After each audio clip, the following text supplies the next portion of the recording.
Thank you for watching Scary Bear Attacks. If you like this episode, please remember to hit the like button and leave a comment or two, then subscribe and click on the bell to receive notifications of whenever we release new videos. Also, please remember to share them to your social media. Welcome back to Scary Bear Attacks. Today's episode takes us to Arviat, Nunavut Island, to a place called Sentry Island in Hudson Bay in northeast Canada. This windswept land of rock and ice is a nearly inhospitable place, but indigenous people have scraped out a living here for untold eons.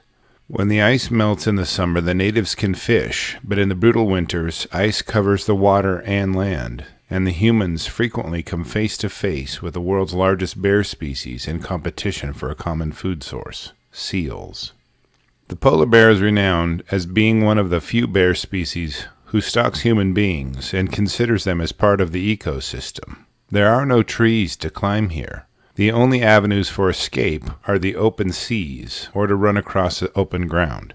Polar bear can run 35 miles per hour and swim for days on end, so neither of those options is viable. That leaves only yourself as a means of self-defense, escape, or protection. Aaron Gibbons was a 31-year-old father of one son and 3 daughters and a member of the Inuit community. He was known for being a great hunter and providing meat for needy members of the community, as well as being a dedicated family man. His friends would describe him as having never lost his temper, which is quite a feat with 4 young children.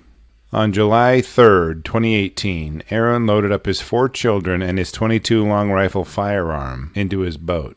The group planned to go to Sentry Island to harvest bird eggs and have a fun family. They departed Arviat, their 2,500-person community, and motored the 10 miles to the island. Aaron's children, who are elementary school aged, piled off the boat and immediately started playing and running around. They were carefree, with no stress in their lives, as the warmth of the summer energized them as it does to young people. Their dad secured the boat on the rocky shore and began making his way toward the kids. Aaron instructed the kids on what to look for when gathering the eggs and how to avoid having any problems with defensive bird parents, and turned the vivacious kids loose. They ran around finding and seeking their seasonal delicacy as if Mother Nature sponsored an Easter egg hunt a few months too late. As the children amassed a growing collection of bird eggs, Aaron's mind slipped into a bit of mental recess and reflection for a moment. He hastily snapped out of it when he sees a huge white mass stealthily moving in the direction of his kids.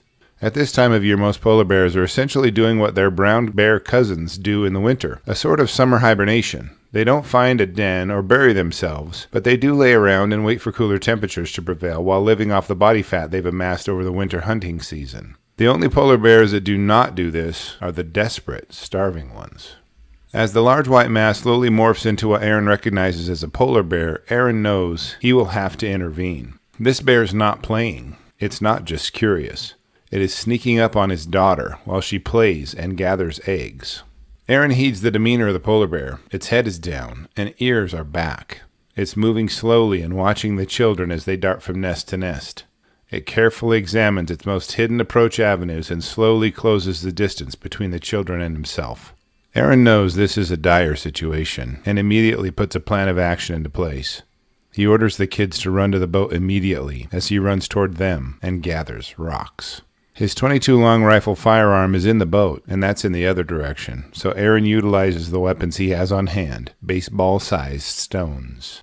As the kids run toward the safety of the boat, the polar bear starts to quickly close the distance between them. Aaron intercepts their path and lobs the rocks at the bear and yells in an attempt to scare it off. The rocks pelt the side of the bear, which stops and looks it all over for a few seconds.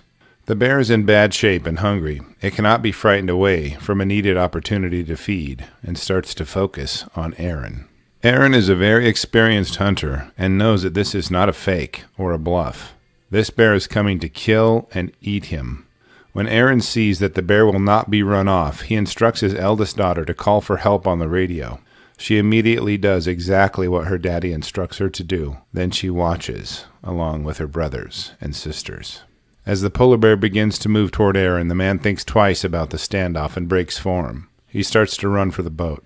If he can get it launched quickly and motor out as fast as he can keep his kids and himself safe. But events do not transpire that way. The polar bear runs Aaron down in just a few yards and tackles him to the ground as he runs toward his children. The kids can do nothing but look as their daddy is mauled before their eyes. The polar bear grabs Aaron around the neck and throws him back and forth and up and down. Aaron's body quickly goes limp as the bear continues to throw him back and forth and beat his body on the rocks. The brave little girl's radio signal is successful. Authorities respond and dispatch the aggressive and underweight young male polar bear. His community stood on the beach as Aaron's body was brought back to town. The attack and the lead up to it was obviously a predatory situation, but why? An elder at Arviat, Bobby Suluk, was reported as saying that when he moved there 60 years ago, they would sleep out under the stars in a tent and never even consider a polar bear attack. Today, Inuit and visitors alike must fear polar bear attacks no matter their activity. Some community members blame ecotourism, as excursions allow tourists to walk alongside the polar bears, but strictly forbid feeding them. In the time frame between 1870 and 2014, there were a mere 20 human fatalities. If you've seen our Scary Animal Attacks channel and watched our episode on leopard seals, then you will know the frequency of contacts with people has something to do with that, but there is more to it. Last year, in Arviat, there were over 300 polar bear sightings. The bears are possibly losing their fear of people. The situation is exacerbated when the government of Canada limits the quota that indigenous people like the Inuit can harvest.